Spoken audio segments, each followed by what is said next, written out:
YCP నేత మాజీ film development corporation chairman Posani కృష్ణమురళిపై మరో కేసు నమోదైంది. చంద్రబాబుపై అనుచిత వ్యాఖ్యలు చేశారన్న ఫిర్యాదుతో పోసానిపై సిఐడిలో కేసు నమోదైంది.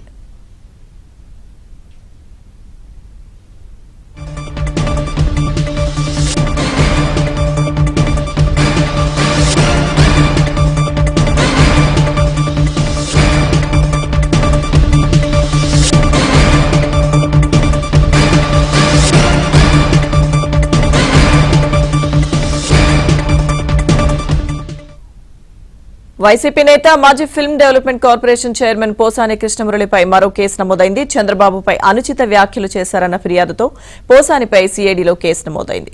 ఈ కేసుకు సంబంధించిన పూర్తి అప్డేట్స్ మా ప్రతినిధి పూర్ణ అందిస్తారు. పూర్ణ. లక్ష్మీదుర్గ నటుడు వైసీపీ నాయకుడు మాజీ film development corporation chairman Posani కృష్ణమురళిపై సిఐడిలో కేసు నమోదైంది. ఇప్పటికే కొన్ని కేసులు నమోదైంది. తాజాగా ఈ కేసు కూడా నమోదైంది. ఏదో ఉద్దేశపూర్వకంగా చంద్రబాబుపై అనుచిత వ్యాఖ్యలు చేశారని సిఐడికి తెలుగు యువత రాష్ట్ర అధికార ప్రతినిధి బండారు వంశీకృష్ణ అనే సిఐడి అధికారులకు గత నెల 9వ తేదీన ఫిర్యాదు చేయడం జరిగింది. అదే రోజు కూడా కేసు కూడా కడతమడం జరిగింది.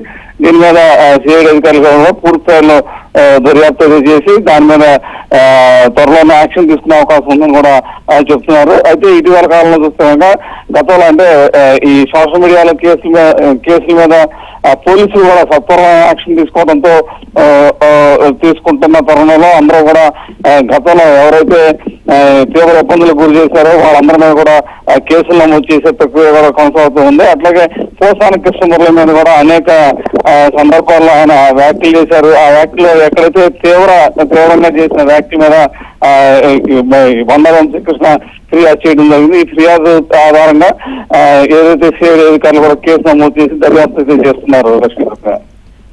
రైట్, థాంక్యూ పూర్ణ.